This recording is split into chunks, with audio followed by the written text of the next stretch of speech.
ஸ்தோத்திரம் ஆண்டவரே. திரும்ப வேலை கொடுத்தீங்க,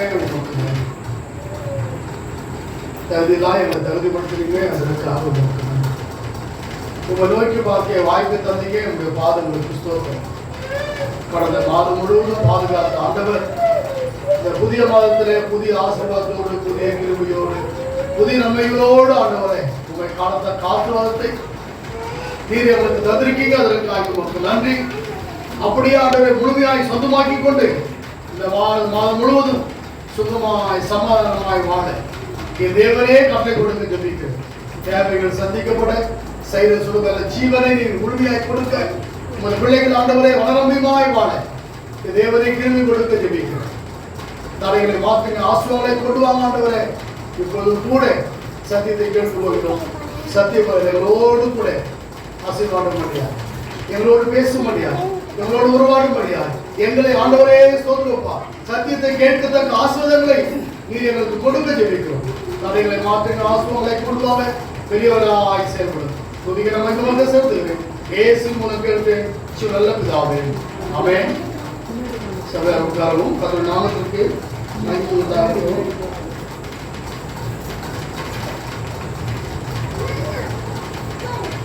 இடத்துல நாம் கேட்ட பிரசங்கத்தினுடைய சில உண்மைகளை நாம் நமக்கு சொந்தமாக்கிக் கொள்வது அவசியமாய் காணப்படுகிற ஒன்று.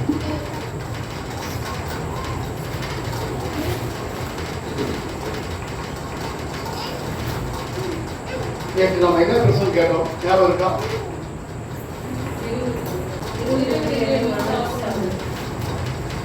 திருவிருந்தேனும் சாத்திரம்.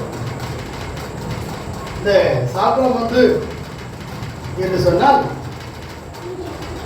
இதனுடைய உண்மைகளை என் நேரத்தில் தெளிவாக சொன்னாங்க கேள்விப்பட்டேன். அது மாத்திரமல்ல, பரிசுத்த ஞானஸ்தானம், பரிசுத்த ராபோஜனம், பரிசுத்த திருமணம், இந்த மூன்றையும் மையமாய் வைத்துதான் நம்முடைய முன்னோர்கள் நமக்கு இவைகளெல்லாம் கடைபிடிக்கும் போது நம்மிடத்தில் பரிசுத்தம் காணப்பட வேண்டும் என்று கற்றுக் கொடுத்து கடந்து போன உண்மைகள். இந்த சாக்கிரம் என்ற வார்த்தை வேதத்தில் இருக்கா அப்படின்னு இல்லை,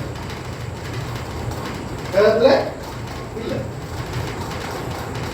ஆனால் நம்முடைய முற்பிதாக்கள்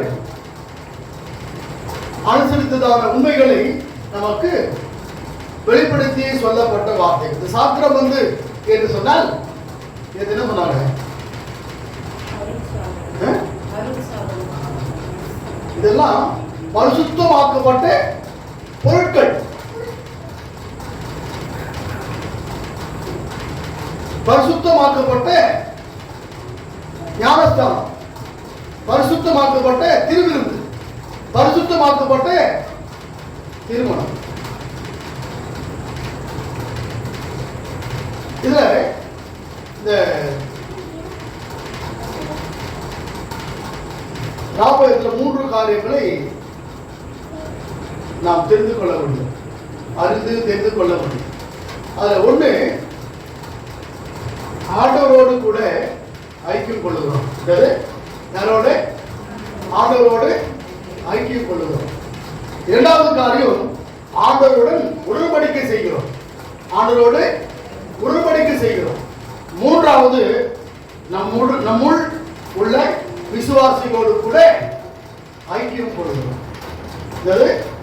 நம்மோடு இருக்கிற விசுவாசிகளோடு ஐக்கியம் கொள்கிறோம். ஒன்று ஆண்டவரோடு, இரண்டாவது உடன்படிக்கை, மூன்றாவது நம்மோடு இருக்கிறதானே சகோதர சகோதரிகளோடு கூட ஐக்கியம் கொள்கிறோம் என்று பார்க்கிறோம். இந்த 3 காரியங்களிலும் சொல்லப்பட்ட உண்மைகள் ஆண்டவரோடு ஐக்கியம் கொள்வதற்காக வேண்டி நாம் ஆயத்தப்பட வேண்டும் என்று நமக்கு சொல்லப்பட்ட உண்மை. என்ன ஆயத்தப்படுவது? இரவு ஜெபித்து ஆயத்தப்படுவது, காலையில் ஜெபித்து ஆயத்தப்படுவது, ஆராதனைக்கு வந்த பிறகு நடத்தப்படுகிறதான ஒழுங்கு என்ன ஒழுங்கு? ராபோஜனம் எடுப்பதற்கு முன்னாடி என்ன பண்றோம்? அதோட வழி காரியங்கள் எல்லாம் நம்முடைய காதுகளிலே கேட்டு வாயால் அதை அறிக்கையிட்டு நாம் என்ன பண்றோம்? இந்த ராபோஜனத்தை நாம் சொந்தமாக்கிக் கொள்கிறோம். ஏனென்று சொன்னால் இந்த ராபோஜனம் என்பது அது பரிசுத்தம் உள்ளது என்பதற்காக வேண்டும். அடுத்தபடி பார்க்கிறோம், முதல் திருச்சபை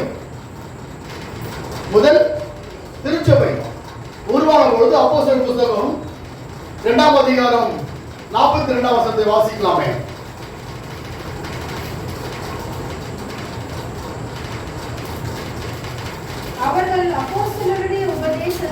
அவர்கள் அப்போஸ்தலருடைய உபதேசத்திலும் அந்யோன்யத்திலும் அப்பப்பிடுதலிலும் ஜெபம் பண்ணுதலிலும் உறுதியாய் தரித்திருந்தார்கள்.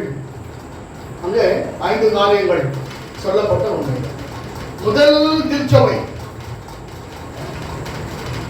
திருச்சபையில சொல்லப்பட்ட சத்தியமானது ஒன்று, சத்தியத்தை கேட்பதில் எப்படி இருக்கணுமா? உறுதியாய் இருக்கணும். இரண்டாவது காரியம்,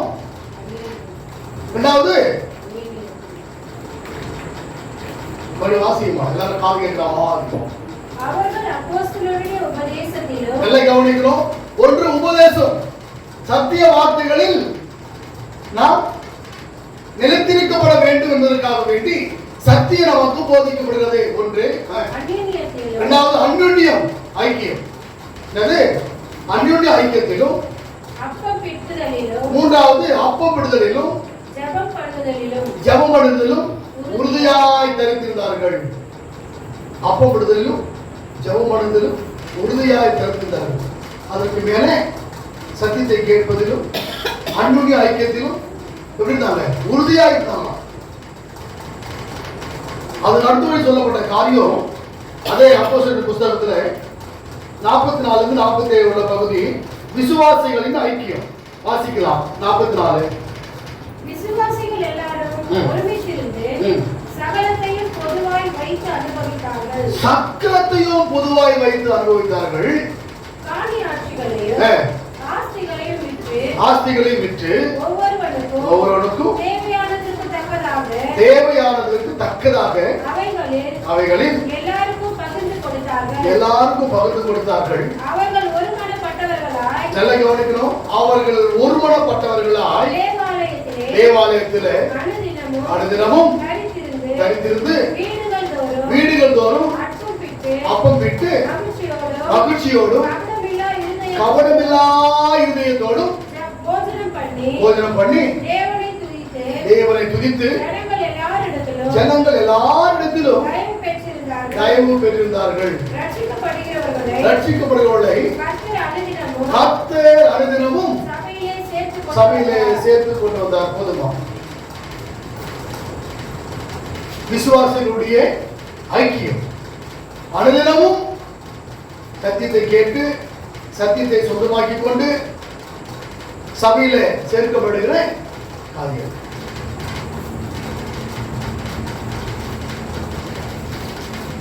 இவைகள் எல்லாம் வேத நமக்கு மிக அழகாய் தெளிவாய் திட்டமாய் போதிக்கிற உண்மைகள்.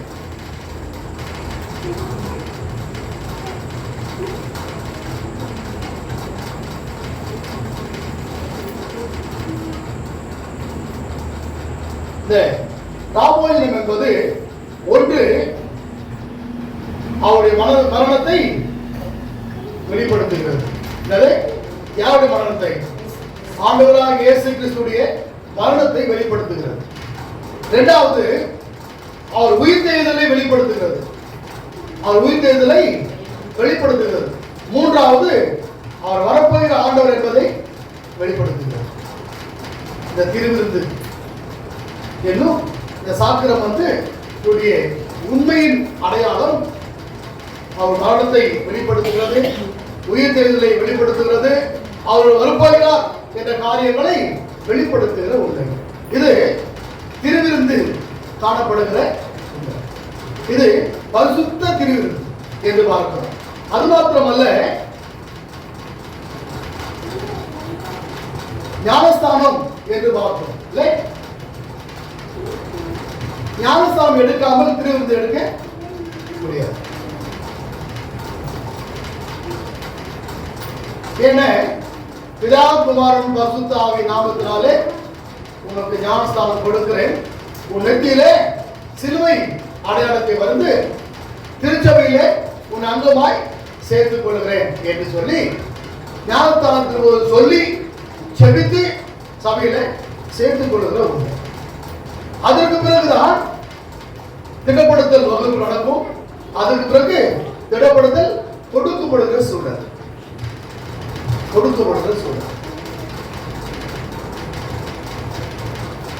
இதற்கு ஞானஸ்தானம் என்பது மிக அவசியமாய் காணப்படுகிற உண்மை. கலாத்தியர் புஸ்தகம் 3ஆம் அதிகாரம் 27ஆம் வசனம் வாசிக்கலாம்.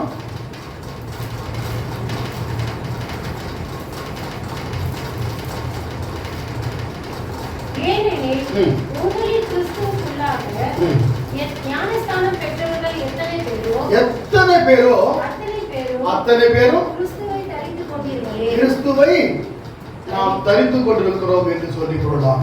ஆமென். கிறிஸ்துவை தரித்துக் கொள்ளாமல் ராபோகத்திலே பங்கெடுக்க முடியாது. அப்போ ஞானஸ்தானம் மிக மிக அவசியம் என்று பார்க்கிறோம். அது மாத்திரமல்ல, பாவத்தை அறிக்கையிட்டு பிறத்தல். 1 பேதுரு புஸ்தகம் 3ஆம் அதிகாரம் 20-21 வாசிக்கலாம் வேகமாய்.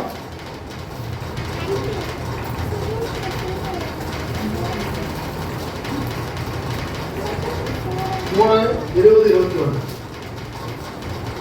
அந்த ஆவிகள் பூர்வத்திலே 1 பேதுரு புஸ்தகம் 3ஆம் அதிகாரம் 20-21 வசனம். அந்த ஆவிகள் பூர்வத்திலே நோவா பேழையை ஆயத்தம் பண்ணும் நாட்களிலே தேவன் நீடிய பொறுமையோடு காத்திருந்த பொழுது கீழ்ப்படியாமல் போனவைகள் அந்த பேழையிலே சிலராகிய 8 பேர் மாத்திரம் பிரவேசித்து ஜலத்தினால் காக்கப்பட்டார்கள். அதற்கு ஒப்பனையான ஞானஸ்தானமானது மாம்ச அழுக்கை நீக்குதலாயிராமல் தேவனை பற்றும் நல் மனசாட்சியின் உடன்படிக்கையாய் இருந்து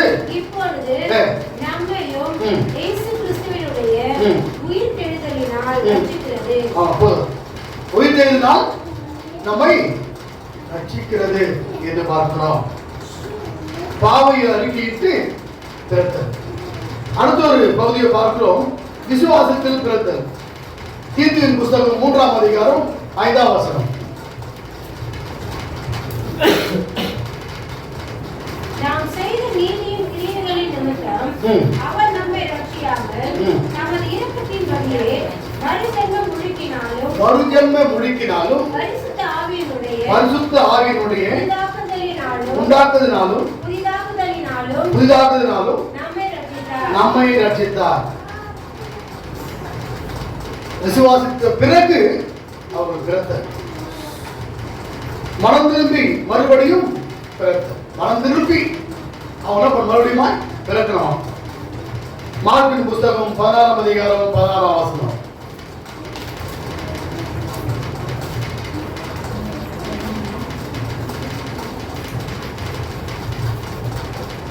விசுவாசம் உள்ளவனாகி ஞானஸ்தானம் பெற்றவன் ரட்சிக்கப்படுவான்.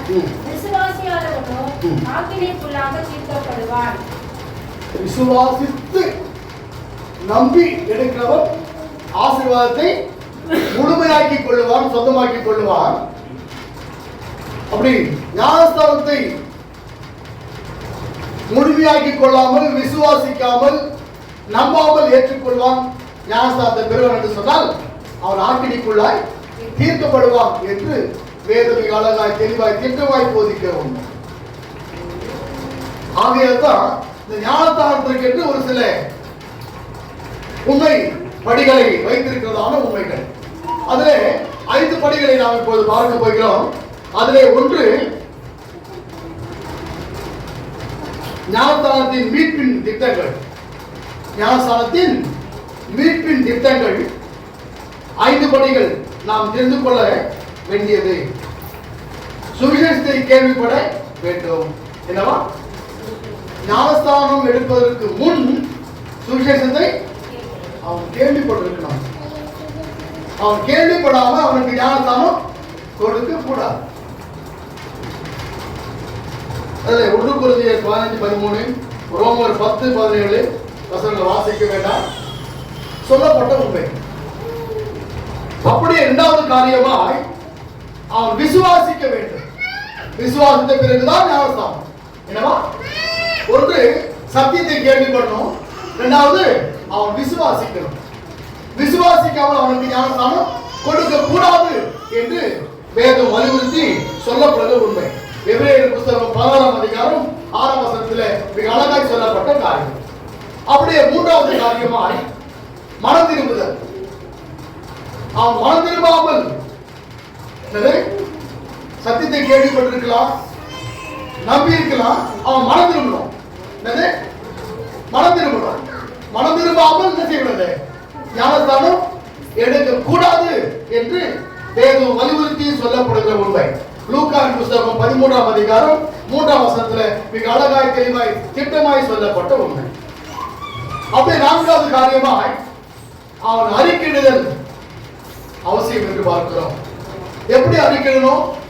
ஆண்டவராகிய இயேசு கிறிஸ்து இந்த உலகத்திற்கு வந்தார், 3 ஆண்டு காலங்கள் ஊழியம் செய்தார், அடையாளங்களையும் அற்புதங்களையும் அவர் செய்தார், மறுபடியும் அவர் மரித்தார், அவர் உயிர் தெழுந்து இன்றைக்கு நம்மோடு கூட வாழ்ந்து கொடுக்கிறார் என்று சொல்லி யார் அறிக்கையிடணுமா? யார் அறிக்கையிடணும்? ஞானஸ்தானம் எடுக்கிற நபர் அறிக்கையிடப்பட வேண்டும் என்று வேதம் வலியுறுத்தி சொல்லப்படுகிற ஒன்று. அது அடுத்தபடி ஞானஸ்தானம் எடுக்கப்பட வேண்டும் என்று சொல்லப்பட்ட மற்றொரு காரியம் வாசித்துதானே மார்க்கு 16:14 சொல்லப்பட்டபடி வேதத்தில் அப்போஸ்தலர் புத்தகம் 8ஆம் அதிகாரம் 30 தொடங்கி 40 வசனங்களிலே சொல்லப்படுகிறதான ஒரு உண்மை. எத்தியோப்பியா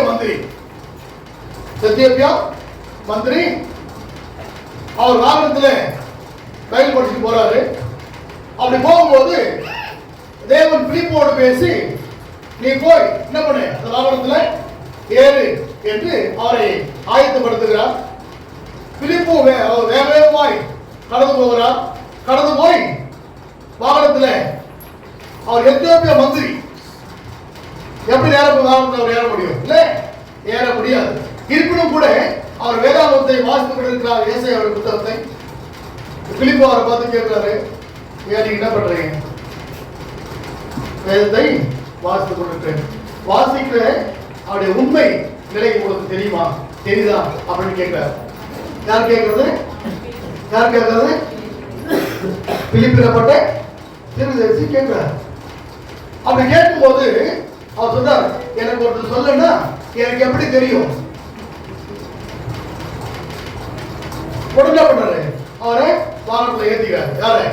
பிலிப்பை வாகனத்துல ஏற்ற உடனே அவர் என்ன பண்ணாரு? அவருக்கு சத்தியத்தை அறிவிக்கிறாரு. சொன்னாங்க இந்த 5 படிகள். இந்த 5 படிகளையும் அவருக்கு தெளிவாய் சொல்றார், புரியும்படியாய் சொல்றார். நீ வாசிக்கிற இந்த உண்மை உனக்கு தெரிந்திருக்க வேண்டும், நீ விசுவாசிக்க வேண்டும், நீ மனம் திரும்ப வேண்டும், நீ அறிக்கையிட வேண்டும். அதற்கு பிறகுதான் உனக்கு ஞானஸ்தானம் என்ற சாக்கிரமத்தில் உன்னை இணைக்க முடியும் என்று சொல்லி பிலிப்பு விகாரமாய் பேசுகிறார். வாகனம் போய் கொண்டிருக்கிறது. திடீரென்று ஒரு இடத்துல தண்ணீர் இடத்தை பார்க்கிறார். இந்த எத்தியோப்பியா மந்திரி உடனே பிலிப்பிடத்தில் சொல்கிறார், தடை இருக்கிறது, நாம் ஞானஸ்நானம் பெறுவதற்கு என்ன தடை என்று சொல்லி. உடனே பிலிப்பு சொல்கிறார், நீங்கள் ஆயத்தம் என்று சொன்னால் என்ன பண்ணலாம், ஞானஸ்நானம் கொடுக்கலாம் என்று சொல்கிறார். உடனே வாகனத்தை நிறுத்துறாங்க, அங்கே இறங்குறாரு. என்ன பண்றாங்க, தன்னில் இறங்கி அவருக்கு ஞானஸ்நானம் கொடுக்கிறார். யாருக்கு? யாருக்கு யார் கொடுக்குறது? பிலிப்பு எத்தியோப்பிய மந்திரிக்கு கொடுக்கிறார், ஞானஸ்நானம் கொடுக்கிறார். கொடுத்து கரையேறின உடனே யார் அங்கே இல்லையா? பிலிப்பு அங்கே இல்லை. தேவன் அவரை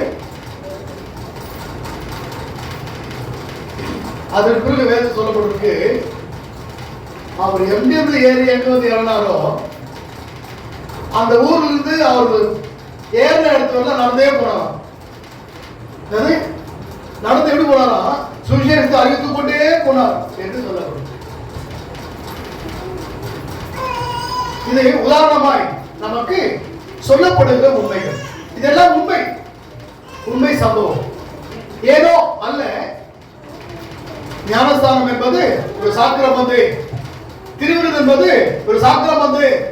இவைகளை நாம் சொந்தமாக்கிக் கொள்ள வேண்டும் என்று வேதம் வலியுறுத்தி சொல்லப்படுகிற காரியம். நம்முடைய வாழ்க்கையில ஞானஸ்தானம் எடுத்திருக்கிறோம். திருவிருது என்னும் சாக்கிரமத்தில நாம் பங்கு பெற்றுக் கொண்டிருக்கிறோம். நமக்கு இந்த உண்மைகள் தெரியுமா என்று சொன்னால் கேள்விக்குறி. எந்த உண்மைகள்? எந்த உண்மைகள்?